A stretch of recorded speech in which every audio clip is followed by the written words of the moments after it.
안녕하세요. 김태훈의 현명한 투자자 방송 시작하겠습니다.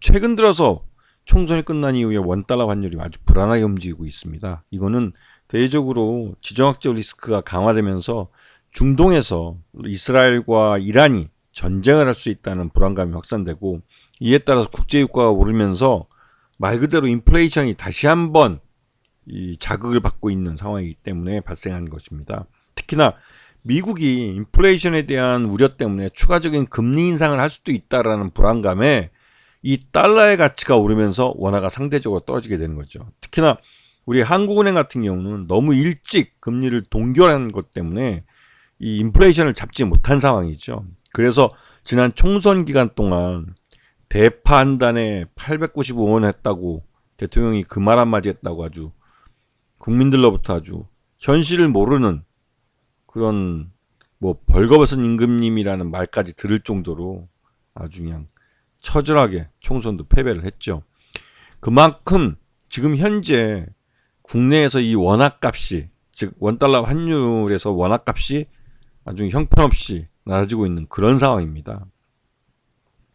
그만큼 이 원달러 환율이 지금 더 오를 쪽에 이제 자극되는 요인들이 점점 시장에서 많아지고 있기 때문에 그런 것이죠.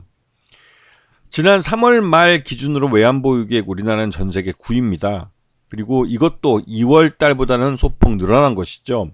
이렇게 늘어나게 된 이유는 우리가 그동안 우리 한국인 투자자들이 외국에 투자했거나 또 우리 기업들이 해외에 투자했거나 우리 가게들이 해외에 투자했던 것들의 배당금을 이제 우리 한국으로 배당금이 들어오는 그런 수입 효과가 있습니다.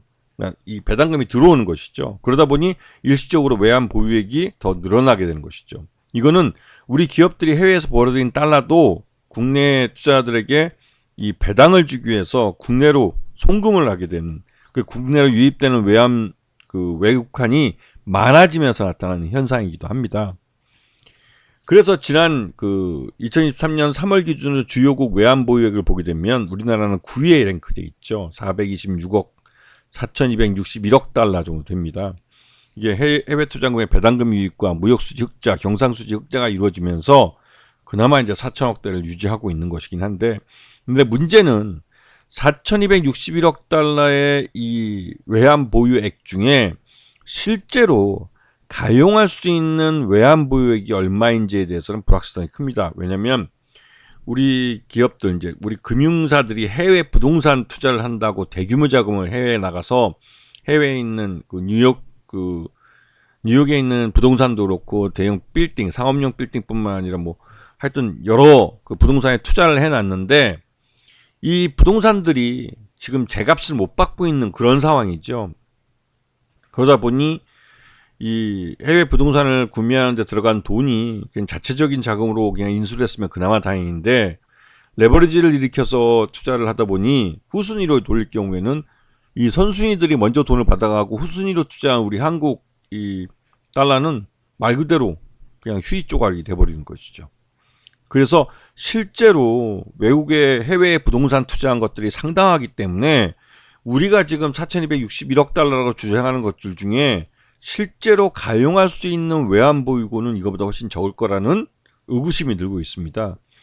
실제 가용 외환 보유액에 대해서는 정부는 절대로 말을 하고 있지 않기 때문에 실제로 저 4,261억 달러라는 외환 보유액을 실제로 사용할 수 있는 금액인지, 우리가 급하면 꺼내서 쓸 수 있는 돈인지는 의문이 들고 있는 상황이죠. 자, 여기다가 최근 들어서 이 한미일 군사훈련이 정례화되는 등 이 동북아시아에 대한 이 지정학적 리스크가 강화되고 있습니다. 특히나 일본이 전쟁을 할 수 있는 그 보통 국가를 선언하게 될 가능성이 큰데, 요번에 이제 미국도 이 동북아에서 지역 패권 국가로 일본을 인정하는 추세인데, 이런 것은 중국을 견제하기 위한 하나의 수단으로 일본을 키워주고 있는 거고, 우리나라는 그 일본의 꼬붕으로 들어가 있는 상황이라 지난번부터 이제 우리나라 주변에서 독도 주변이나 남방, 제주도 남방에서 한미일 군사훈련에 있어서 우리 한국군을 일본 자위대가 지휘한다는 말이 좀 나오고 있습니다. 이렇게 될 경우에는 말 그대로 우리가 원치 않더라도 일본과 중국이 뭐 다오이다오나 이런 그 영토 분쟁이 발생할 경우 우리 한국군이 일본 자위대의 지휘를 받으며 총알바지로 내몰릴 수도 있는 상황이 발생할 수 있는 것이죠. 이런 문제 때문에 우리 한국 원화에 대한 불안감이 있는 겁니다. 특히나 최근 이 한미일 3국이 지금 제주도 남방에서 북한 잠수함 위협에 대응하는 해상훈련을 펼치고 있는데요. 이에 대해서 이제 그 방송이나 언론에 직접 이 공개를 했습니다. 이 말뜻은 북한의 어떤 위협, 잠수함 위협에 대한 이런 부분을 견제하기 위해서라면 오히려 이제 제주도 남방보다는 동해나 이런 쪽이 더 나을 수도 있죠. 하지만 이 중국을 자극할 수 있는 이 제주도 남방에서 이 삼국 해역이 접촉이 되는, 즉 중국의 바다와 연해 있는 곳에서 이러한 삼국이 군사훈련을 한 것은 중국을 긴장시킬 수 있는, 이 말은 중국과 우리나라 관계에서도 이 긴장이 고조될 수 있는 그런 상황을 만들 수 있는 겁니다. 그래서 실제로 이런 그 제주도 남방에서의 한미일 3국의 이 군사훈련은 오히려 중국을 더 긴장하고 자극해서 우리나라를 중국과 적대시하는 국가로 만들어버릴 수 있는 위험이 있는 것이죠. 그렇기 때문에 가급적이면 서해나 남방 제주도에서의 이 군사훈련은 회피하는 것이 더 유리할 수 있습니다. 괜히 우리가 대규모로 무역 흑자를 보고 있던 중국을 자극해서 우리 시장을 그 놓칠 이유는 없는 것이죠.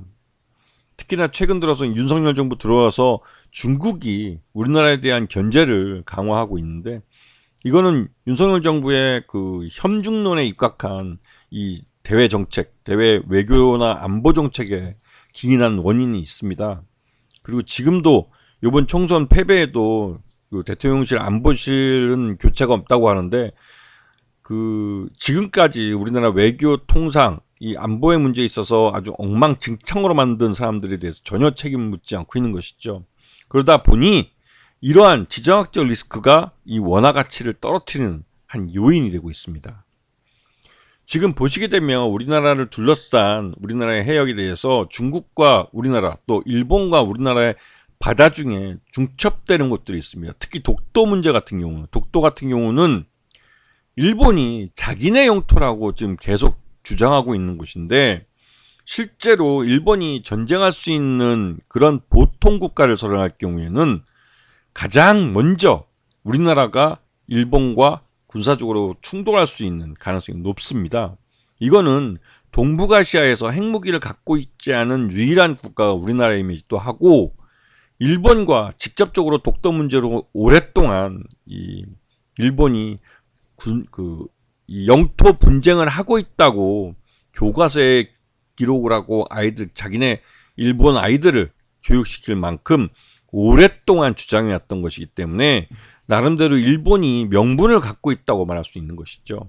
여기다가 이 제7광구 한일 공동개발수역이라서 여기서 이제 석유가 나올 수 있는 가능성이 가장 높다는 것인데, 이게 이제 예전에 그 전두환 때인가요? 그때 이제 이 제7광구를 개발하는 것에 있어서 일본과 공동으로 개발한다는 협의를 했고, 그 공동개발 계약 때문에 우리가 실제로 이 제7광구를 독자적으로 개발할 수 없는 그런 상황이 만들어졌죠.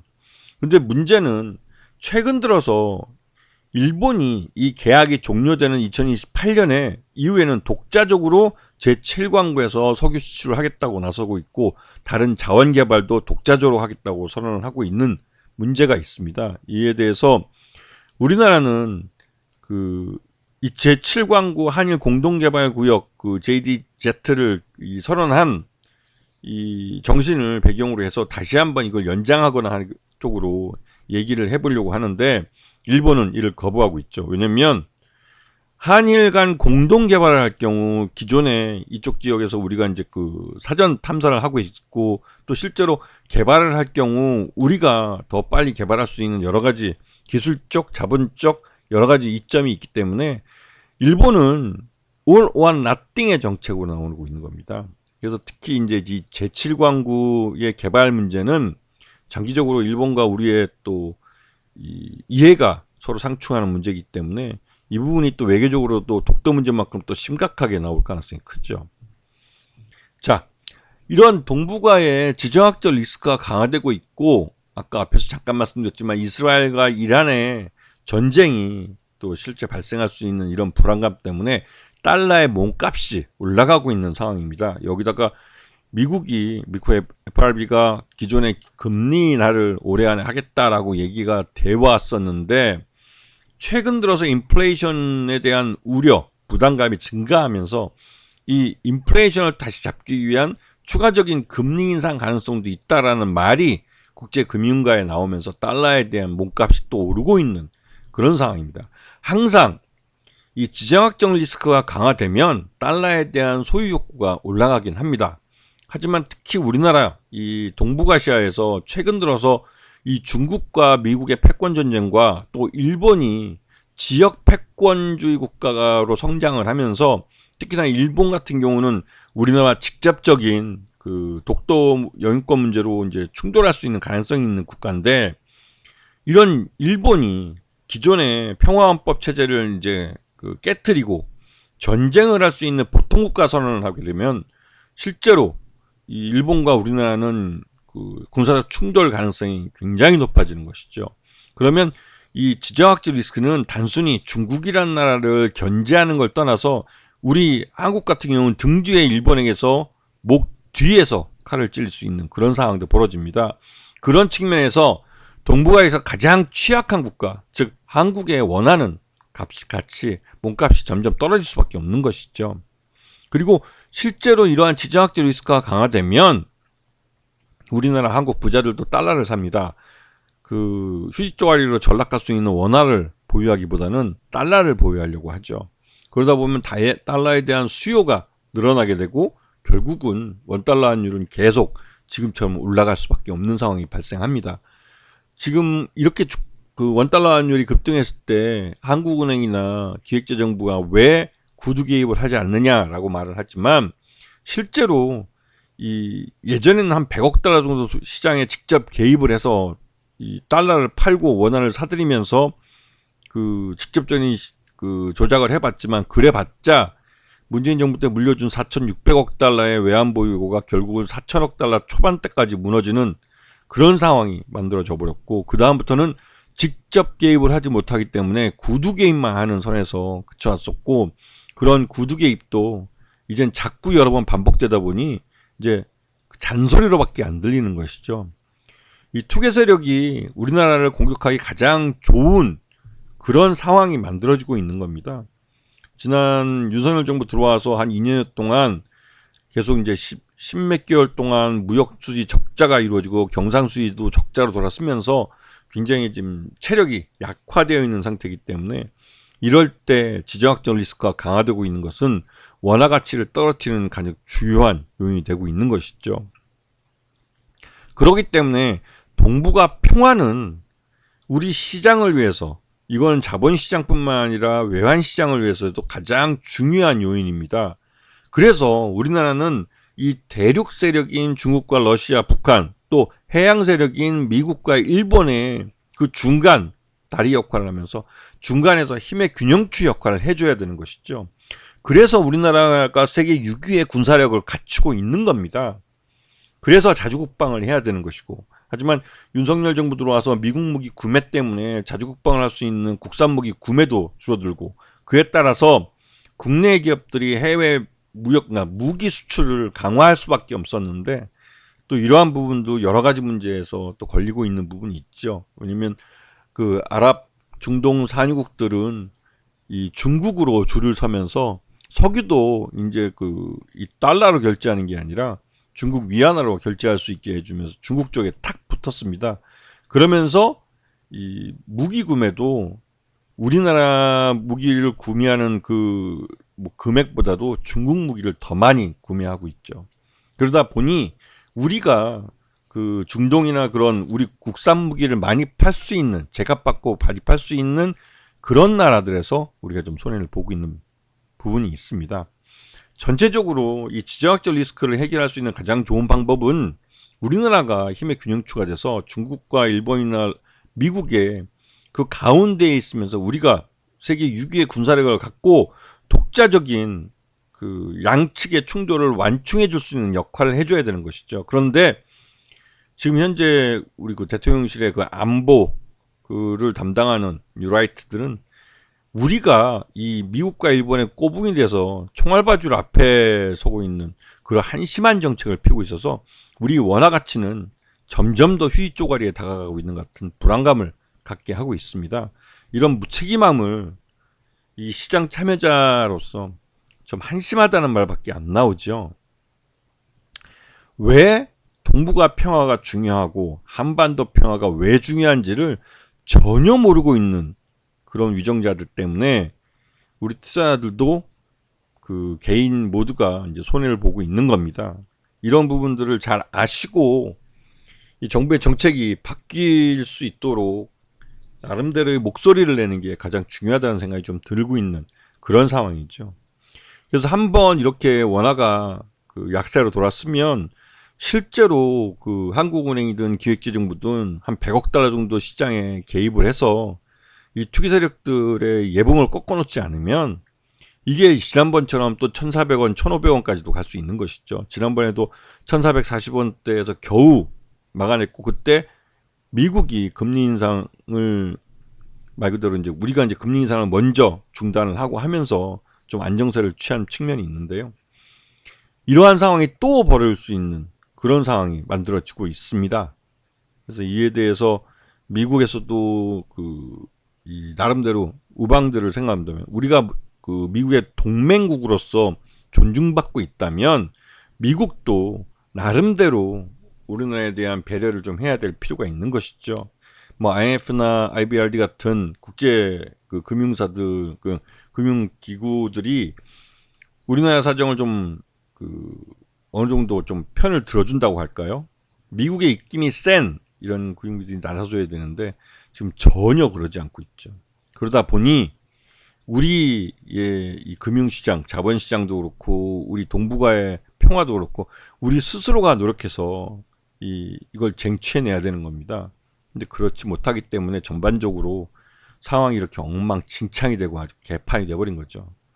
한심하다는 말밖에 할 말이 없습니다. 이번에 총선 이후에 좀 바뀔까 했는데 이 대통령실에서 그 안보실 쪽은 아무도 사표를 내지 않았다고 해서 역시나 외교나 통상 이쪽 분야는 뉴라이트들이 그대로 가져갈 것 같아서 이런 한심한 상황이 어디까지 망가질지 모르겠습니다. 이것 때문에 진짜 걱정이 많네요. 자, 오늘 방송 여기서 마치겠습니다. 감사합니다.